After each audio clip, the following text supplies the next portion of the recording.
Shalom saudara, salam jumpa kembali dalam kasih Tuhan kita Yesus Kristus.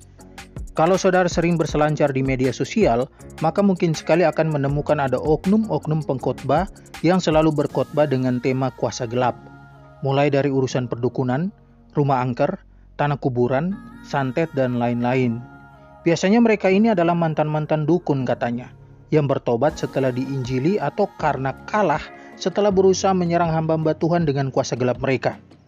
Kehadiran mereka di media sosial cukup menarik perhatian karena memang masyarakat kita pada umumnya tertarik pada hal-hal mistis. Tanpa terkecuali, dalam kekristenan sendiri juga tidak sedikit orang yang tertarik terhadap hal ini.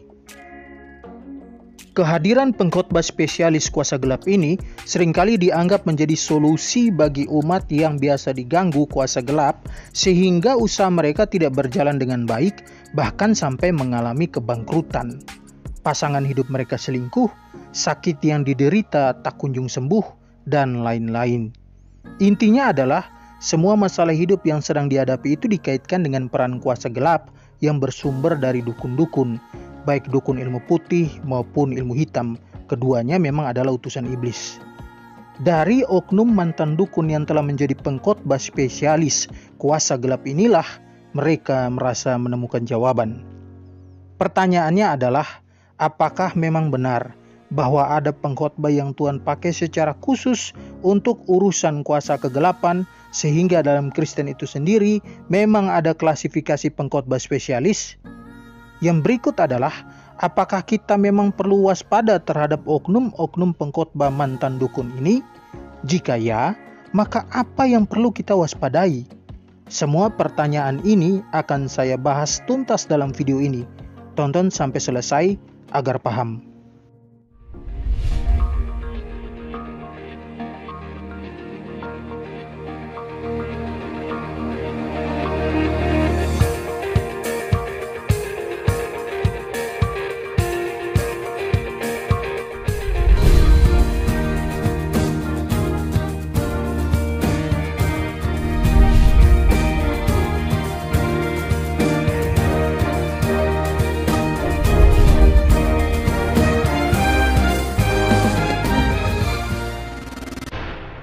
Saudara-saudara, seperti yang sudah kita ketahui bahwa Allah kita adalah Allah yang bisa memakai siapa saja, di mana saja, dan dari berbagai latar belakang.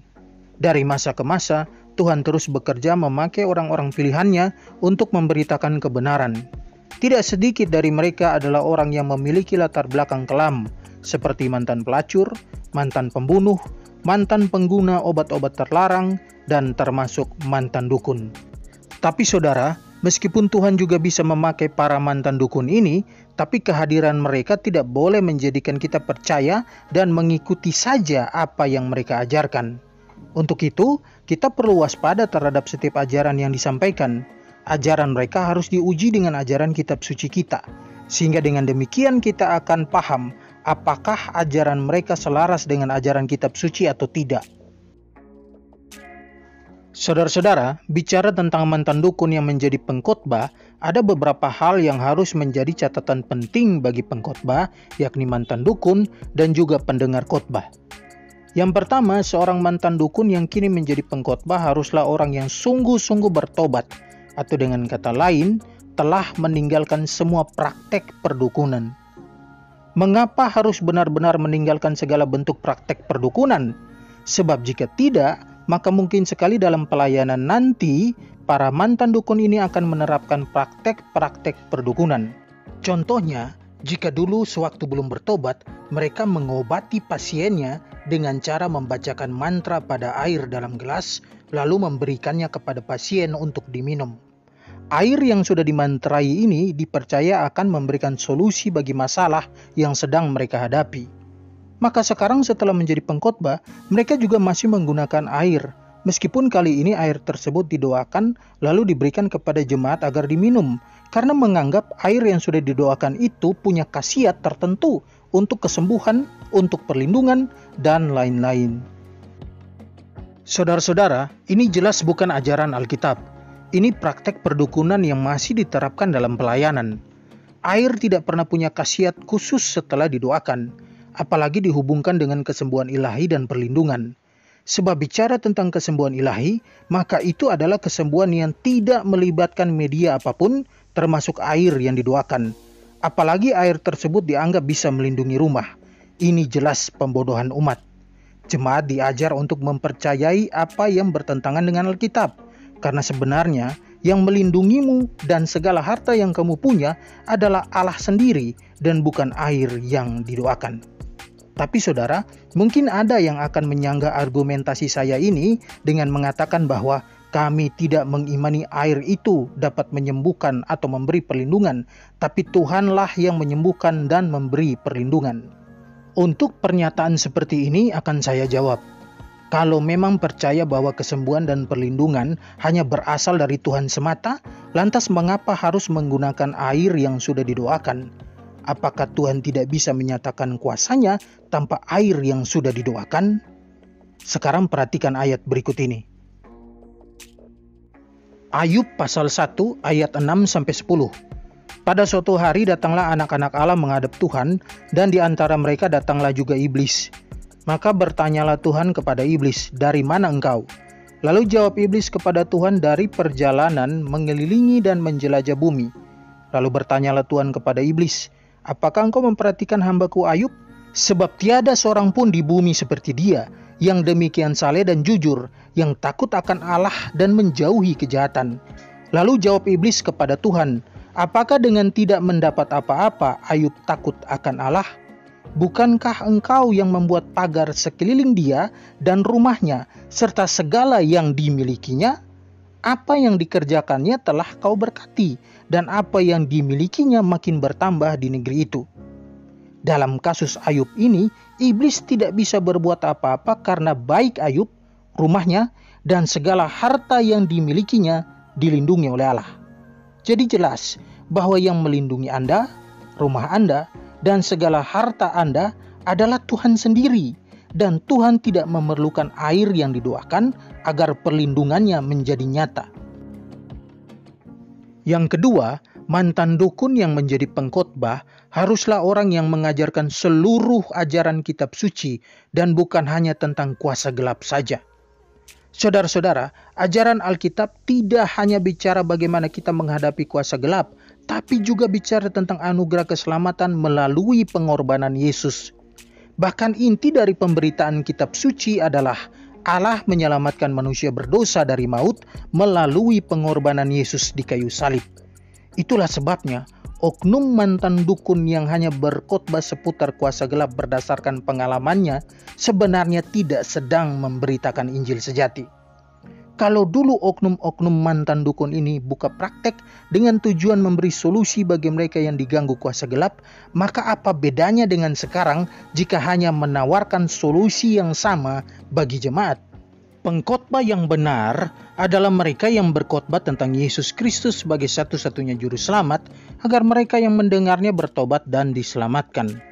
Bukannya hanya fokus khotbah di bawah tema bagaimana caranya agar bebas dari kutuk tanah kuburan supaya usaha tidak mengalami kegagalan.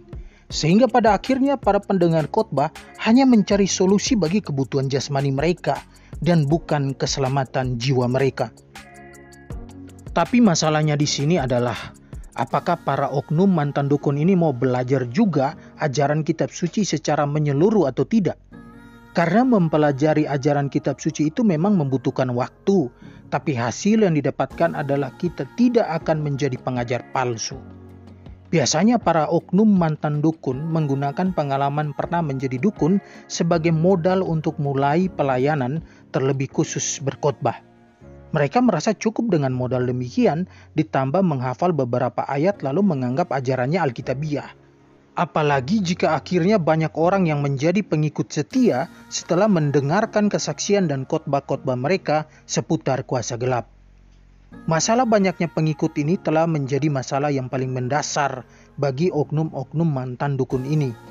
Mungkin mereka berpikir bahwa kalau apa yang mereka ajarkan salah, lantas mengapa banyak orang yang mengikuti mereka? Itulah sebabnya terkadang mereka menjadi orang yang anti kritik. Jika ada yang mengkritisi ajaran mereka, maka mereka akan menganggap yang mengkritisi itu adalah ahli Taurat. Dan seperti yang saudara tahu, bahwa ahli Taurat adalah istilah dengan konotasi negatif dalam kalangan Kristen pada umumnya. Mereka lupa bahwa memang benar ahli-ahli Taurat sering mengkritik Yesus, tapi bukankah Yesus juga seringkali mengkritik para ahli Taurat? Jadi poinnya adalah tujuan mengkritik itu menentukan boleh atau tidaknya memberikan kritik. Ahli Taurat mengkritik untuk mencobai dan mempermalukan Yesus, sedangkan Yesus mengkritik ahli Taurat agar mereka menyadari kesalahan mereka dan bertobat.